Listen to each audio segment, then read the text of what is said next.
The Protectors of the Wood Adventure Series. Episode number 146. Too Hot to Handle. Abby awoke in confusion after a couple of hours of deep sleep. The scratchy drone of the crickets flowed in through her open window. Her alarm clock said 11 p.m.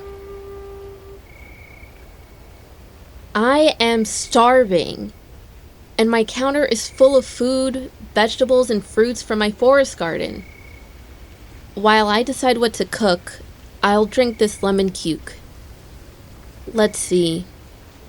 It's still outrageously hot, but I want some cooked food.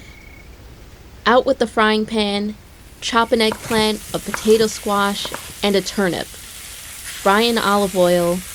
Chop up a jalapeno with very fine salt, finger beans, and a huge tomato. Simmer under cover for 20 minutes. Wait for it to cool. Oof. Open all the windows. I need a fan. And now, as I drink another lemon cuke, I'll consider this totally strange day. Certainly it had its good points. Bird watching with the children, making some kind of relationship with the bishop, and that ever so nice to me trustee, Wilma Owens. She really likes the bird sanctuary and what I'm doing with the children at the church. Tuck will be happy about that. But on the downside, it seems like my confusion about Jeremy has spread to all my friends. In the cleanup after the festival, no one, literally no one at all, even spoke to me. Groups of my friends were here and there, and no one even glanced at me. It felt like high school. Why couldn't Isaiah, Ishmael, and Callie have said hello? Phoebe was so busy, I'll forgive her. But Jeremy just pretended not to see me. But what is that other voice in the back of my mind trying to tell me? Jeremy only behaved the same way as everyone else. There must be some feeling you're giving off that tells people to leave you alone. But how can I get over it? I know. I'll play the song Wendy taught me, "The Great Heart of the Earth."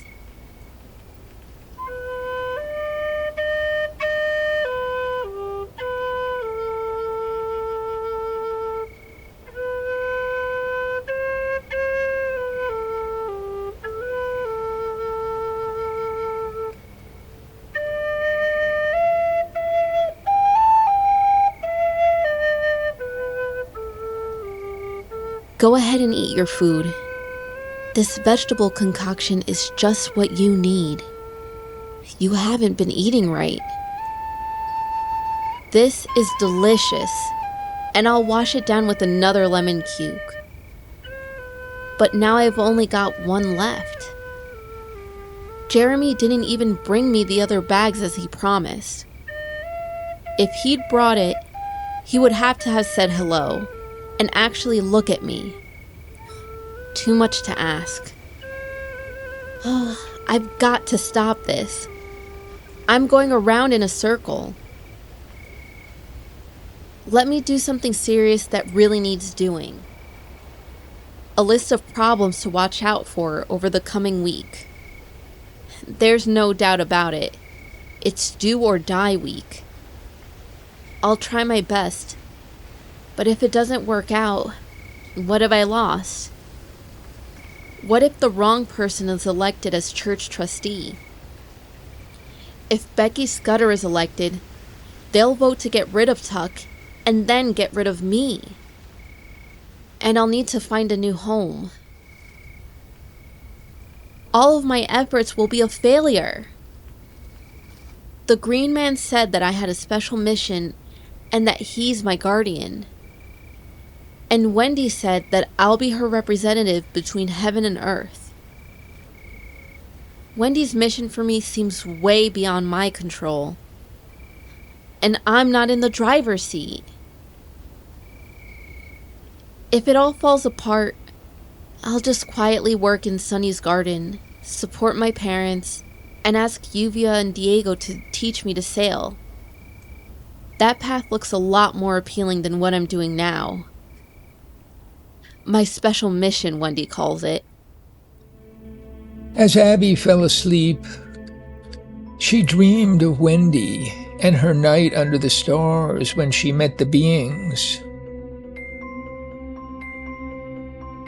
Abby, my work here draws to a close in the coming few years. You are the future guardian of the ancient knowledge, Dreamstone, and the Mapstick, and the flourishing of life on Earth. We must make this long transformation a success. Eons of development are in danger.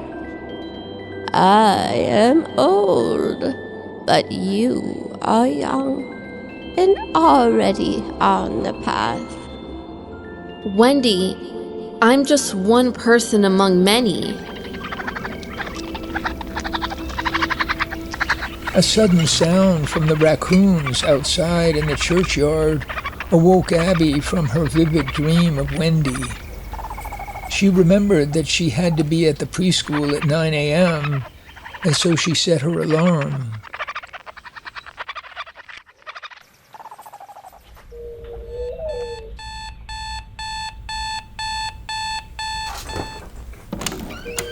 Her morning as the activity leader proved to be a repeat of her success with the children on the birdwatcher's path.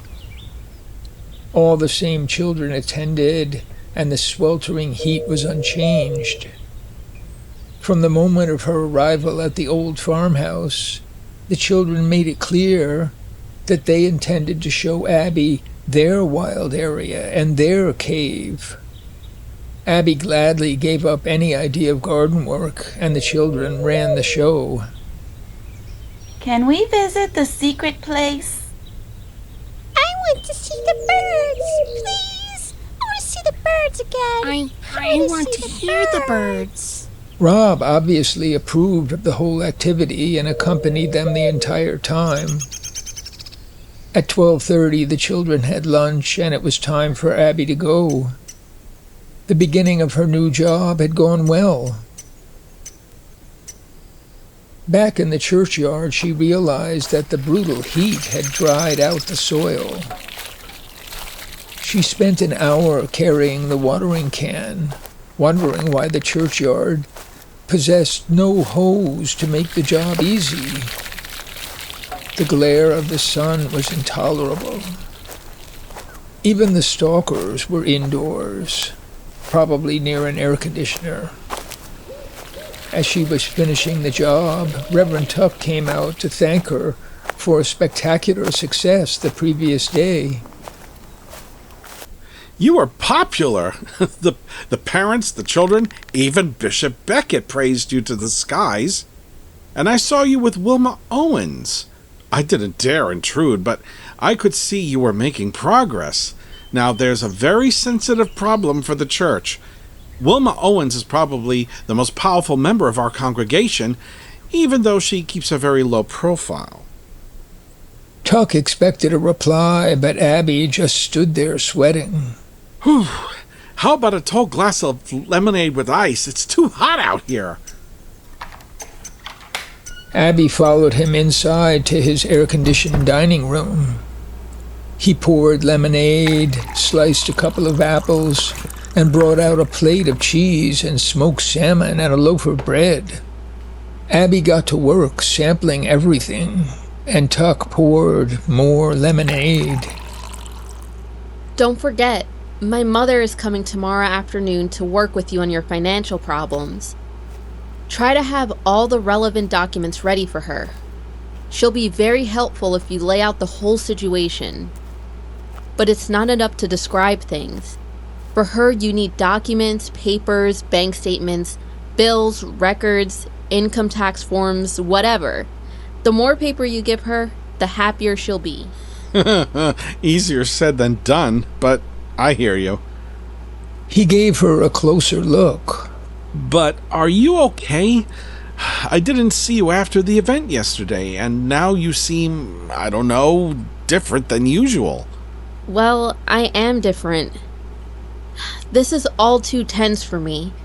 And I'm tired of being watched, tired of not having guests in my cottage, tired of being followed, sneaking around, worrying about things and making bad decisions, and not being able to associate with my friends. I don't have any money, I can't wash my clothes, I can't buy soap, I don't even get paid by the preschool until after this week, if I'm lucky. Right now, I'm a volunteer. How would you like to live like this? Tuck looked at her with a smile. Well, I'm glad to see that you're human. For a few days I thought you might be some sort of angel. You know, you have been like a gift sent from heaven for my predicament here. I can't tell you how much you've contributed in just a week's time. Could you do me one more favor and listen to what I've been dealing with? It will only take a minute. Abby, I want you to know that you are not alone. Imagine what it's like to be me. What you will find may be all too familiar. Do I have any real friends? Can I go out and have fun? Do I get watched everywhere I go? Do all my words get examined by hostile parties? But there is one thing I can do for you. Here's some cash. I want to help your situation. It's gonna improve. And don't worry about paying me back. He pulled out a wallet and laid 5 $20 bills on the table. Whoa, you put me to shame. I haven't stopped to think about what you have to go through. You're right. It must be a lot like me. It helps to know. And it helps me to hear from you. Now, please follow me. I'm going to show you our washer and dryer that you can use for free. Over the next hour and a half, Abby walked to the pharmacy to buy soap and did 3 loads of laundry. Later on, she made another eggplant, potato squash, and tomato stir-fry, and drank her last lemon cuke. Abby had forgiven Tuck for not seeing her predicament of not having enough money to get through the day. But she couldn't forgive the rest of her friends for ignoring her at the soccer exhibition. I feel so alone. This special mission that I have, God help the shape that I'm in.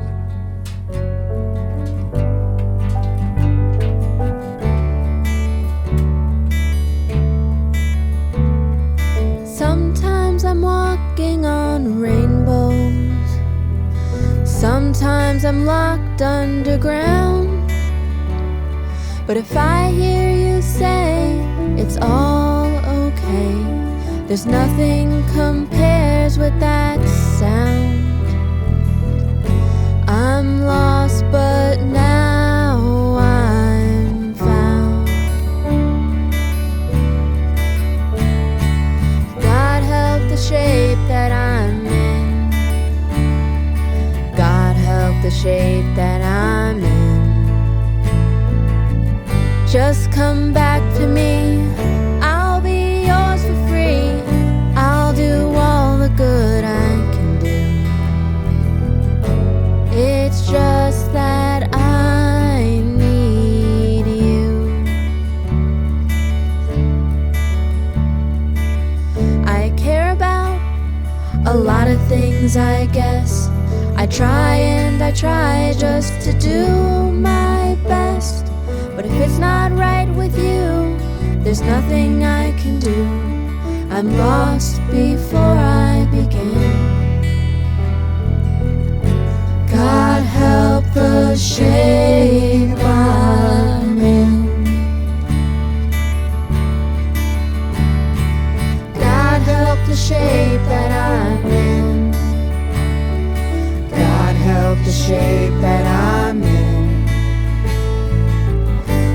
come back to me.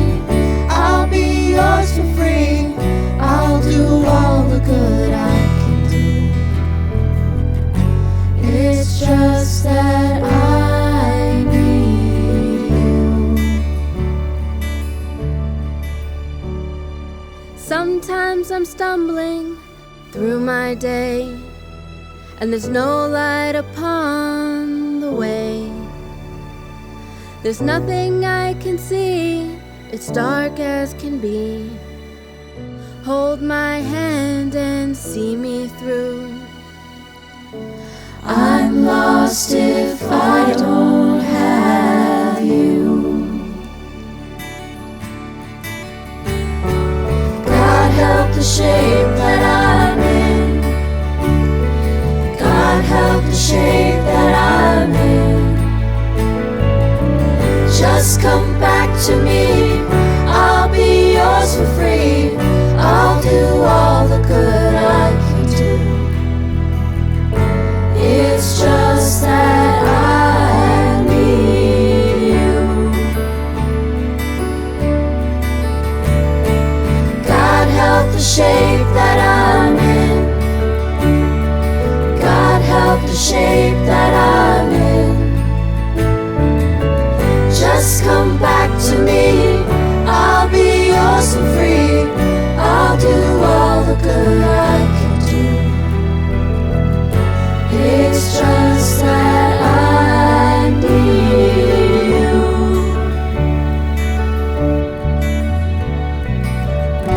It's just that I need you.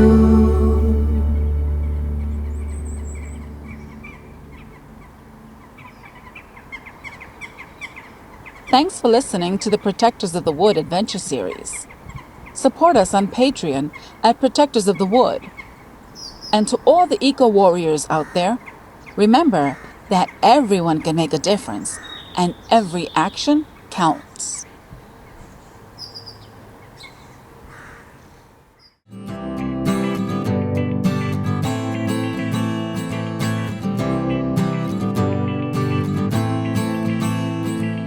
Trillions of living things are everywhere around.